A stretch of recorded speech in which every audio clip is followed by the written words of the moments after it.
Hello everyone. My name is Brandy Breckman and I am the Virtual College Coordinator for those of you that don't know me. I wanted to send out this short video regarding some changes to the Virtual College template for the spring 2015 semester. So this template actually has already been copied over into your courses for you before the spring semester courses were rolled out in Blackboard. So when you logged in and you saw your courses in Blackboard, the template would have already been there. If you copied your content over already, it would have been copied into this new shell. So a few of the changes that are being made, of course, are to the announcements page. We've always asked you to do this welcome to the course video here, but one difference now is the start here message. This start here message is really just explaining to the students where they need to go to get started in the course. It's not always explicit to all of the students, and some of them are very new to Blackboard. So we feel like this will really give them a starting point. If you'd like to do a checklist of how they get started, you can certainly do that. But at the very least, you should mention reading the syllabus, mention some of the navigation over here on the left-hand side, and just explaining to them how to work through the course. The next area I'm going to highlight is learning plans. Course information has not changed all that much. In learning plans, one of the big changes here is that we're now requiring that you do a syllabus quiz for virtual college courses. The syllabus quiz does not need to be tied to the Grade Center. It doesn't need to be worth any specific amount of points, but it does need to be 10 questions long, and we'd like that to be consistent. So keep it at 10 questions. Once they have completed the syllabus quiz, there will be an adaptive release on it so that once they will not be able to move on to their first assignment, which we'll talk about in just a second, until they receive 100% on the syllabus quiz. So we need to make sure of a couple of things. First of all, that the adaptive release is set up, and second of all, that it's set up so that they can do multiple attempts, because we want them to get 100%, but that means that we need to allow them to do multiple attempts on this syllabus quiz. So you'll see right below it is where the syllabus quiz actually takes place, and then we move on to the first assignment, which is what I spoke about just a minute ago. So the universal first assignment for virtual college courses this semester will now be this plan for completion.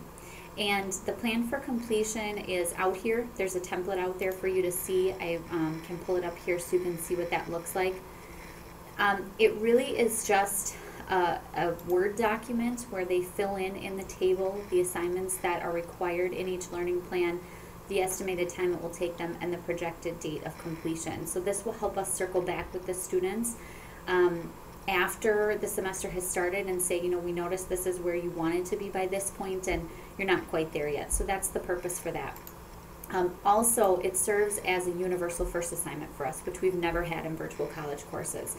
So the first assignment, as many of you know, is what releases financial aid for these virtual college students. They have to complete this required first assignment before they will receive their aid. It's also the assignment they have to complete to be sure that they're not assigned the NS grade in your courses. So they will need to complete this within 1 week of their start date. And then you would circle back and check this within 2 weeks of their start date and make sure they've completed it. If they have not, the NS grade should be listed at that time for them. So in the first assignment area here, this is actually the only thing the student will see until they complete the syllabus quiz. They will not be able to see the actual assignment plan for completion. They'll only be able to see this first assignment section. So in the first assignment section, we'd like you to mention that. And in the email where I send out this video, I'm going to send you some wording. We'd really like you to just let them know the fact that they will not be able to see that first assignment if they have not completed the syllabus quiz with 100%. Their financial aid cannot be released until this first assignment is completed, and that the first assignment is that plan for completion, and it will be in every virtual college course for them.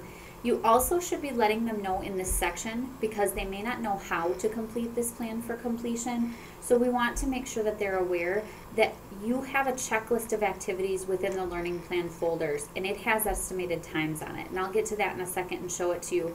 But we need to let them know that that exists so they know the best way to complete their assignments. So within that first assignment section, make sure you're telling them they have to complete the syllabus quiz at 100% before they'll see the first assignment, that they need to do this first assignment in order to receive their financial aid and not receive an NS grade, and then also letting them know that they can find the information on the estimated times and what is in each learning plan by looking in these learning plan folders.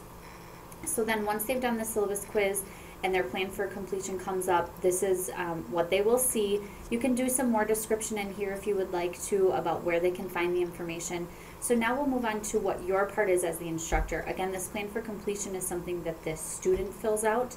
Here's what you need to do as the instructor to help them fill this out. So this is a learning plan folder. It would be Learning Plan 1 within your course. When they click on the Learning Plan folder, within that folder there should be a checklist of activities. So this should be learning activities, assessments, anything within that learning plan. And then right next to that, an estimated time of completion. Now you can make this an actual checklist with spots that they can actually check off if they might be printing this. But just make sure that it has an estimated time for completion. We're suggesting that it be a range of time because not every student is as strong as every other student in certain areas. So for some students it may take 15 minutes, for others it may take 30. And so then when the student is doing their completion plan, it's part of their time management practice to choose, am I a 15-minute in this area, or do I think it'll take me more like 30 minutes? It helps the students with their time management. So just be sure that we're alluding to this in that first assignment section, letting them know that the checklist of activities is there and that this will help them complete the assignment.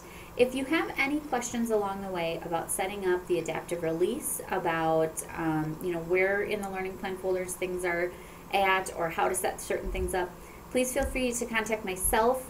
If it is a question regarding adaptive release and how to set that up, or setting up multiple attempts and things like that, make sure that you're contacting our flexible learning coordinator, John DeGroot, because he'll be able to help you with those specifics and the technology and how to use it. If you have any questions, though, about the overall concept, about where things should be, feel free to give me a shout, and we can certainly work through it before the semester begins. So I look forward to hearing from any of you, and have a wonderful semester.